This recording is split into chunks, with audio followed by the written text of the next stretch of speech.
Welcome to this episode of Chatting with Stacks. I'm your host, Bill Stacks, and today got Hatchet. And that's how. Then say you're in a Marine club and they hit you with that, right? And you're out there and you're a decorated Marine. And see how deep that rabbit hole gets real fast. They still would do that to a Marine club? Yep, I've seen it done. Hey, if they're gonna do it, if they're gonna do it to this club, they got to do it to the law enforcement clubs too, right? Well, we don't really have, like in my area or where I am, I don't associate with them, so I have no idea. Like the clubs I associate with, pretty much they do their own thing. But I guarantee, well, I don't know. There was a fight out in Colorado, and one law enforcement guy in a club, he shot another person, and the Mongol he got out on ball. Killed a Mongol. He killed a Mongol. They let him right outside the other side of the car. I got a witness from that situation that's gonna come on and talk about the whole thing. He was there and seen it. Yeah, and a lot of people don't connect dates with things. So while Twin Peaks happened, you had Save the Patch movement. You had that massacre in Canada. So they actually had to wait for some of the major charges to deal with that guy to expand. They're trying to tag him with Twin Peaks at the same time. So they're trying to connect this as a big thing, when it was really what happened was open mic. Guys went there to speak their opinion. A fight broke out. It was a fist fight. And then whoever shot first, I've heard this guy shot first, law enforcement shot first. But, the guys that obviously did the shooting first, that new video that says that there was no gun residue, that kind of blows that one out of the water. And that guy pretty much points towards the police on all of it. And I sent you a surveillance video. There was another one where you could see for an hour and a half, you have support, you have all these clubs walking past each other. Of course, they're eyeballing and mean mugging. A bunch of people rooster necking, chest sticking out. That's just normal stuff. That's just man behavior, right? Yeah. And then all hell breaks loose, but there's a police dash cam that shows it all. It's no longer on the internet. I looked for the last 4 days for it. Can't find it. And it proves a lot of people to see it. They don't want people to see that. And like I said, every year they try to do something new, or that, like, they couldn't put this out back in the day because news media restrictions or this, and then new videos pop up. But in our MC, if you were associated with Twin Peaks, to be able to come into our MC, you had to bring your discovery. So then the guys that I was raised by would read your discovery. And then it was that chapter and that national vote to bring you into this MC.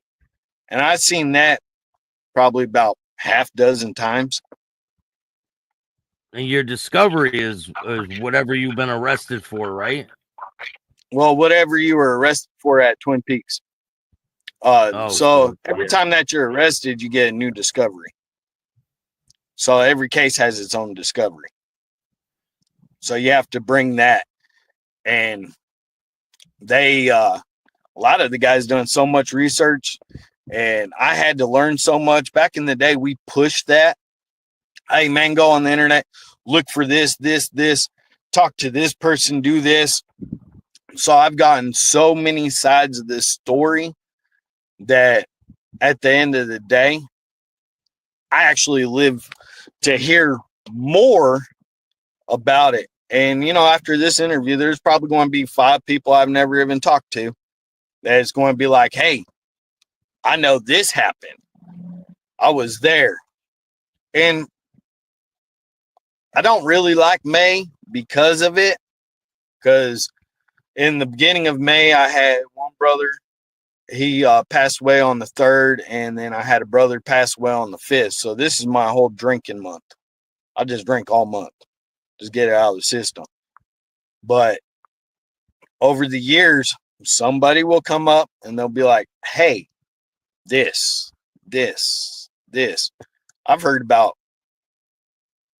sides of the story. And it's very interesting. It is crazy. So what was the reason why they were even at the restaurant that day? Because according to the police, they went there to wage war and they had all these weapons, and that's the narrative that they're trying to paint. So a grocery grandma in the state of Texas probably has a shotgun in her car. It is Texas. We believe in our Second Amendment rights. School teachers probably have AR-15s in their car, and that's just Texas. You know, it shocked me when I moved from West Virginia. Now, West Virginia has a lot of guys that, gun racks and stuff like that hunting. But the amount of firepower in an individual's car in the state of Texas, and you find out he's a preacher, you're like, why? Because it's my Second Amendment right. And that's no joke. That is no joke. As for like our law enforcement, when they passed open carry, right? Open carry. You can open carry.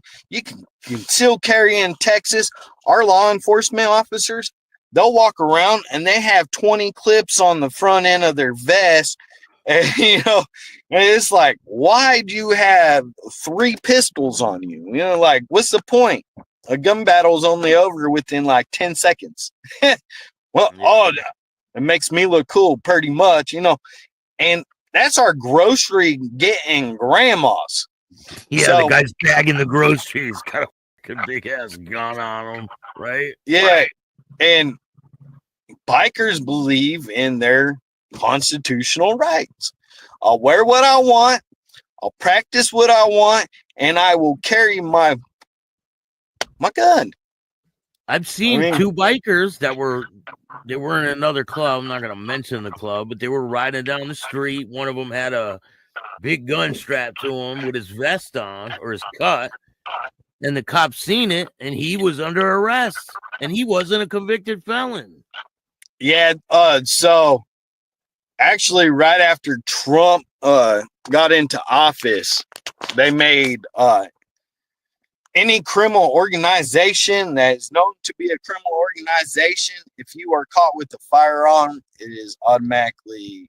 you're automatically getting arrested. And that's in the state of Texas. So it doesn't matter if you're a upstanding citizen. Yeah, the guy you're talking about, I know.